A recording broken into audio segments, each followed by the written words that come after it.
Hey guys, it's James Hernandez. How's everybody doing? And welcome back to a brand new video. And today I'm going to be doing a comic book review. And today's comic book I'm going to be reviewing is this new comic book that I actually got from 2 weeks ago, actually.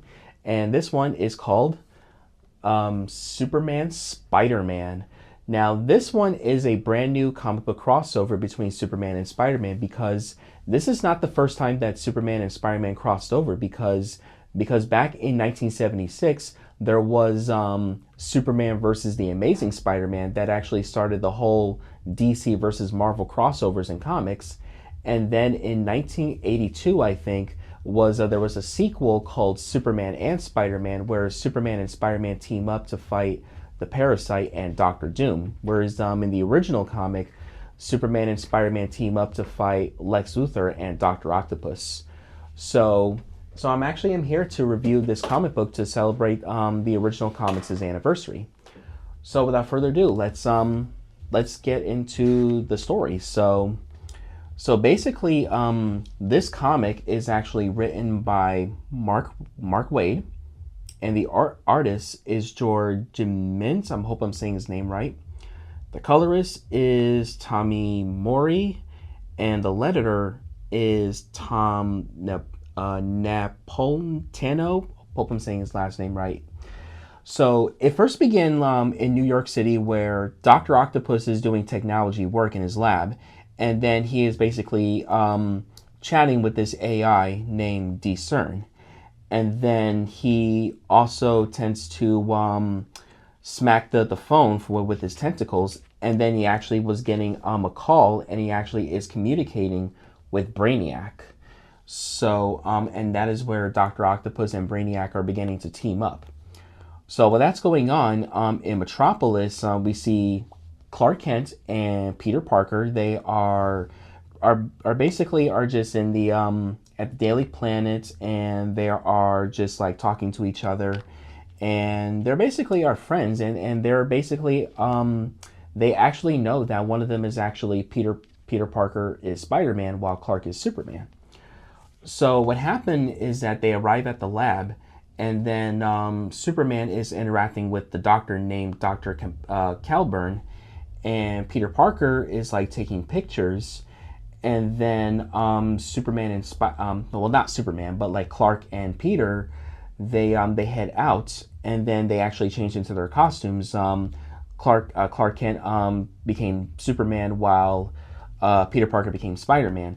However, though, Clark is actually much faster than Peter in this situation, because he actually flies up when he actually shows the Superman logo in his chest, while Peter Parker was like, hey, wait up, I'm not as fast as you, but he did manage to put his Spider-Man costume on, and he web swings. And then we got this really cool picture of Superman and Spider-Man, and that is like a really awesome picture. Like, I really thought that the artist in this comic did a good job with its colors, and especially the design for these two characters. Like, just look at this, it looks so awesome. So basically, Peter and Clark, they put their costumes on, and then Brainiac is basically planning to put like some kryptonite with Doc Ock's tentacles, and Doc Ock actually agreed with this situation. So he basically decided to have the green kryptonite, which is the kryptonite that actually kills Superman. So he puts it like mixed with it with his tentacles. So then Spider-Man was asking Superman, is there any danger around? And Superman was like, not really. Perhaps Doc Ock went back to New York. And then Superman was starting to feel like something was hurting him, and he was beginning to fall. So then Spider-Man jumps, and he saves Superman, and he grabbed his cape, and he asked him if he was okay. And then Superman was like, no, I think the problem is that your friend is here, and so is the kryptonite. So they notice that that Dr. Octopus has arrived, and Superman actually feels the kryptonite. But then Superman actually starts to detect something, and is usually this large truck that is like driving towards like all the other cars and hitting them at the same time. and it was about to hit those people that were about to cross the street. So then Superman and Spider-Man came to the rescue just in time. Spider-Man actually saved the civilians by webbing them, while Superman actually stops the truck, and they're all making sure that if everyone is okay. Um, so so basically nobody got hurt, but they're also starting to feel something that was really off, and usually it turns out that it basically is the same feeling that Superman has been feeling the whole time. So then, and also Superman and Spider-Man, they have been like saving the day. Like they save those people from getting ran over by a truck, and there was also this situation right here where Superman and Spider-Man saw the building on fire, and they had to go rescue those civilians that were trying to get out. So then, so yeah, everybody is saved. Nobody got hurt. And then this rooftop was about to crush Spider-Man, but then Superman uses his super breath attack, and that actually saves Spider-Man's life. And then something really weird happens after the rescue mission, because Spider-Man has noticed that these people are suffering from seizures, which is really scary. And so then Superman detects that it wasn't actually Doc Ock's MO, and he actually notices that it was Brainiac who was actually helping Doc Ock. So Superman and Spider-Man actually fly up to Brainiac's ship. Superman breaks in, and then he notices that the kryptonite was actually from Dr. Octopus, that was actually fused with his tentacles.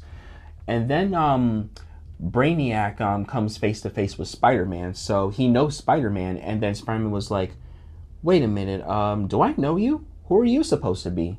And then Brainiac introduced himself by saying, my name is Brainiac, that's all you need to know. And that is where we get to see like the heroes and the villains fight each other. Spider-Man fights Brainiac, while Superman fights Doc Ock, while he was also getting hurt from the kryptonite. And then there was this moment like where Superman actually punches Doc Ock, and Doc Ock actually got blood on his nose, where he was like, pow. And then he was like, oh, you remember that. And then Superman's like, I read about you before, the accident that turned you. It's not too late to reform. Clark Kent wrote in the article years ago called you brilliant and another and instant. So and then Spider-Man was fighting Brainiac, and then he was like, my spider sense has beat your math. And Brainiac was like, oh, you got really incredible reflexes and you're very agile. I actually will give you that, Spidey. And then Spider-Man was like, well, you know what they said, especially from my uncle, with great power comes great responsibility. So then Brainiac actually almost cheat in the fight, because he actually causes this huge wall in the Brainiac ship to basically crush Spider-Man. And Spider-Man was like this close to nearly being crushed to death, but he actually did survive. So then Superman defeated Doc Ock, and then now that Superman has to stop this Brainiac ship from like crashing into Metropolis. And then Spider-Man was able to lift this heavy thing, which is a homage to the original iconic moment from the Spider-Man comic, which I'm going to put the picture right here. And then Superman was like, come on, Peter, you can do this. I believe in you. And then Spider-Man was able to like lift this heavy thing, and he was strong enough to lift it. And then they both actually stopped the Brainiac ship. And then Superman was like, we did it, partner. We did it. And then Spider-Man asked him, was there any boom? And then Superman was like, there was no boom at all. And they basically save the day, and Metropolis is safe. And then it goes right back to Peter Parker and Clark Kent went to the Daily Planet. Peter took pictures of Doc Ock getting arrested by the police. And then Perry White was like, that was a good picture you made, Mr. Parker. I really appreciate it. Hey, Clark, you should get Peter Parker to payroll so he can like cash his Volker. And Peter, you and your camera are welcome to the Daily Planet anytime. Maybe you can give Olsen some tips. And then Peter Parker's like, oh, really? You mean that? Thank you so much, Mr. White. And it was really good. And then Clark was like, You know, Peter, I just noticed that I don't know what to tell you here, but you spend years selling Spider-Man pictures to your boss, J. Jonah Jameson from the Daily Bugle, who's been calling Spider-Man a menace. Am I right? And then Peter's like, yeah. He's always been like complaining about like that whatever like Peter Parker takes pictures of Spider-Man and he delivers to J. Jonah Jameson. J. Jonah Jameson is always like, "Hey Parker, where are those pictures of Spider-Man? That public menace is going around these papers again." And then like Peter just, he doesn't really know what to say because of like J. Jonah Jameson is just being J. Jonah Jameson in the Daily Bugle. So and I really like that Clark Kent and Peter Parker are very good friends to each other, because what's really good about this comic is that there was no like heroes fight each other or those like misunderstanding cliches that you have seen like in every like comic book crossover where you have like heroes fighting each other because they thought each one of them was working for the bad guy. But no, we actually don't get this because it's usually just some Superman and Spider-Man teaming up. They save the day. They stop Brainiac and Doc Ock from like doing all these like evil things, and it was just really good. I really like this, and also this picture right here, this cover is really cool. I really like how they put Spider-Man and Superman stand next to each other. It's exactly like how in the original Superman versus the Amazing Spider-Man comic is. It's just really nice.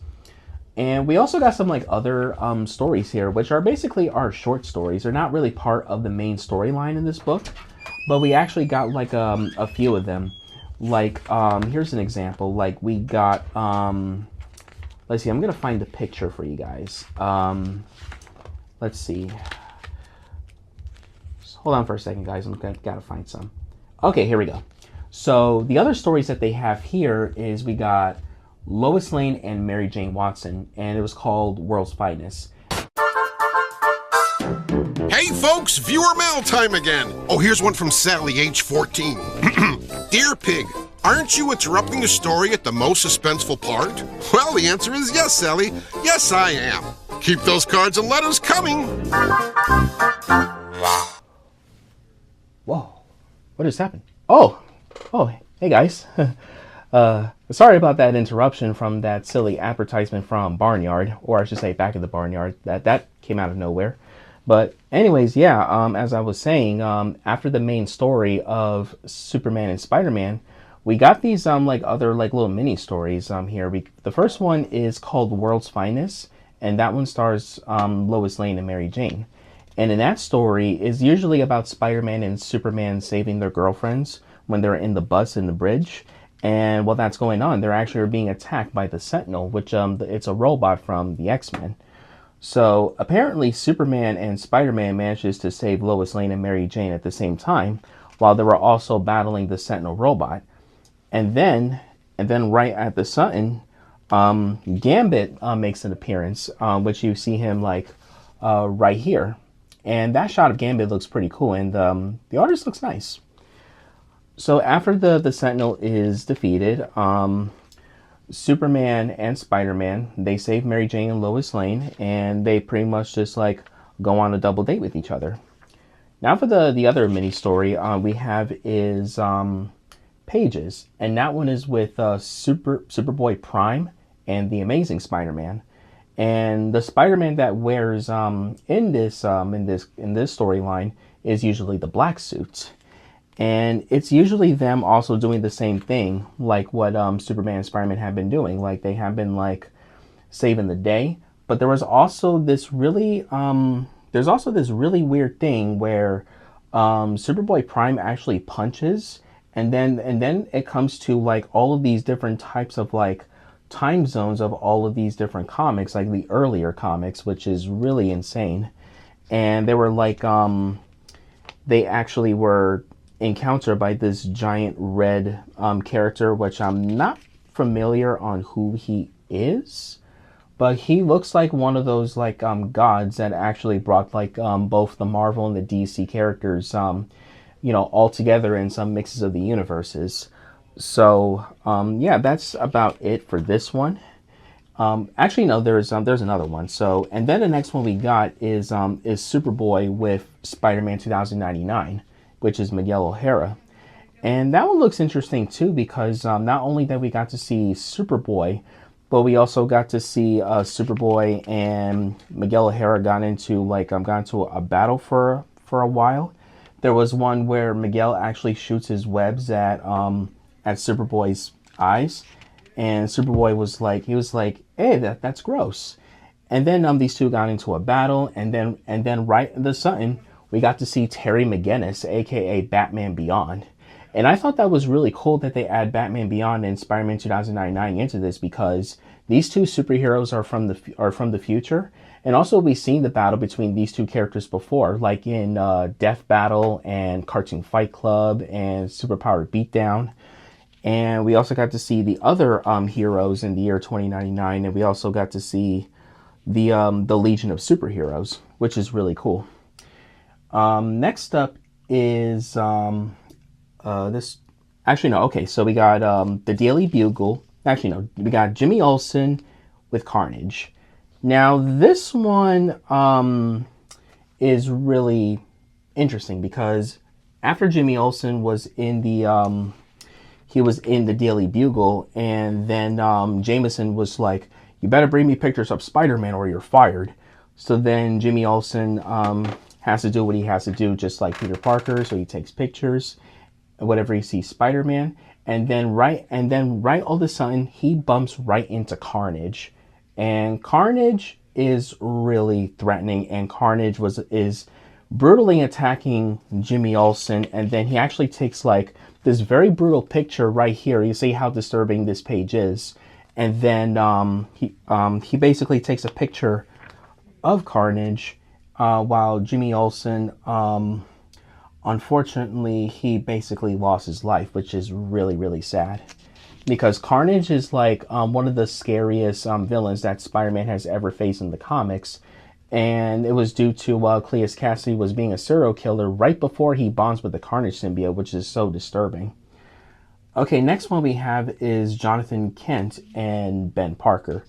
And this one is really nice because of not only that we see Jonathan Kent and Ben Parker interact with each other, but we also got to see Peter and Clark actually talk about what was Superman's father like and what was Peter Parker's uncle like, and they're very similar. Like when Jonathan Kent told Superman about a really good message about, and there's one thing I know, son, is that you are here for a reason. While Uncle Ben says to Peter Parker, with great power comes great responsibility. And that was before, during the time when Clark Kent and Peter Parker became Superman and Spider-Man. And it was really nice. And the next one we got is the Daily Bugle and the Daily Planet. Now this one I kind of felt like it was kind of the weakest one because it's literally with Lois Lane and J. Jonah Jameson, because I was kind of expecting J. Jonah Jameson and Perry White to interact with each other, but the stuff that they got here is not really bad. I thought it was pretty cool that to see Lois Lane interact with the boss that isn't just Perry White. He actually interact with J. Jonah Jameson, who was the boss of the Daily Bugle, and he just like does not like Spider-Man, and then he keeps calling him like a menace to the city, and J. Jonah Jameson is just being Jameson. Then we also got like some other pictures of other characters. Got the Fantastic Four, Wonder Woman, and Captain America. And they usually are just there, obviously. Now the last one, which I thought it was the bizarre one, is Power Girl and Punisher. Now that one, I'm like, how would this make sense? Because Power Girl is the clone of Supergirl, while the Punisher actually comes from like a really rough past because his whole family was brutally murdered by a whole group of muggers, and then that's where like Frank Castle actually tends to get his revenge on them for the death of his family. So in this one, the Punisher not the Punisher, but like Power Girl is in the restaurant, and then all of a sudden the restaurant was starting to be attacked by the Punisher, And Punisher was like, all right, listen up, scum. You turn yourself over to the cops, you'll live. There's no second choice. And then this guy was like freaking out. He was like, oh my God, like, Karen, where did you go? And then Frank grabs him, and then he was like, all right, listen, you take your date and get out. And then that's where Power Girl gets in the way. And then she was like, whoa, hold up, Frank. I'm Power Girl. There's no need to like to harm my date, all right? That's my job. And then she grabs Punisher, and then she was like, I mean the pony is outrageous, granted, but I'm not murder worthy, understand? And then Punisher was like, listen, I'm not trying to murder him. I'm just trying to like ask this guy some questions. And then we also got to see like the rest of the villains, and I don't know who the other is, but I think I saw like I think that's Killer Moth, and I know what the other guy is. That's Taskmaster. So basically the Punisher and Power Girl have like this team up, and then they basically they took them out pretty easily, and then they were just like, okay, let's sit up by the table and let's drink. And that was the end of that story. So yeah, overall, guys, I think this comic book was actually really good. There's nothing really bad about it. I thought the last part of well, not the main story, but like I thought that the Punisher and Power Girl storyline just feels rushed. And I felt like the Daily Planet and the Daily Bugle one, like I said, it probably is like the weakest one, because it's mostly about J. Jonah Jameson and Lois Lane instead of like combining the Daily Planet and the Daily Bugle. So if that's like the only criticisms I have, I think those are the only two stories. But they weren't bad. They weren't really bad, because I don't think I find anything bad about it, especially with the main storyline with Superman and Spider-Man team up, because I like the fact that Spider-Man and Superman team up with each other. It wasn't like in the original comic where it was like something bad happens, and then like they had a misunderstanding and they fight each other, and then they put the differences aside to team up to fight the villains, because that's usually what we see like in all the comic book crossovers, where there was always like the misunderstanding cliche where the heroes fight each other because there was a misunderstanding. But this one does not, and I actually really do appreciate that this comic actually decides to do something that makes you feel good when you see these two superheroes team up, especially like when Spider-Man and Superman like team up to fight Dr. Octopus and Brainiac, and even in the second storyline where Superman and Spider-Man were saving Lois Lane and Mary Jane Watson. So I thought it was pretty good. So I think I'm gonna so overall, guys, I think this is actually a really good comic book. If you're a fan of both Superman and Spider-Man, if you really want to get like a really good crossover where you have the heroes just team up with each other, and if you want to read like a really good feel-good comic book, this is the comic I actually recommend you guys should go check out. So on a scale of 1 to 10, I'm gonna give Superman Spider-Man a 9.9 out of 10. Excellent comic. I really recommend this. No problems with the main storylines, and the mini storylines were also pretty good. Like I think like -2 of them, but like I said, the last two little storylines was not too bad. I just wish it was a little better, and I wish there was like more big stories into it. So but overall, guys, I think this is a really good comic book. Now, I want to hear from you guys. What did you guys think of Superman, Spider-Man? Did you guys like it? Did you guys hate it? What do you think of the story? What do you think of the art? What do you also think of the mini stories? Like, did you guys like it? Did you guys hate it? Comment below and let me know. And also, in case if you guys are new here, feel free to subscribe to my channel, hit that like button, and turn on the notifications when I make new videos. And stay tuned for the next video that I'm going to be reviewing the video game Crash Nitro Kart. So that's going to be the next video that I'm going to be working on. So I already reviewed this comic book, Superman and Spider-Man. The next video I'm going to be working on is my review for Crash Nitro Kart for the Xbox. So anyways, guys, hope you guys had a great day. Take good care of yourselves. Hope you guys enjoy my review for Spider-Man and Superman. This is James Hernandez, and I'll see you guys in the next video. Take care.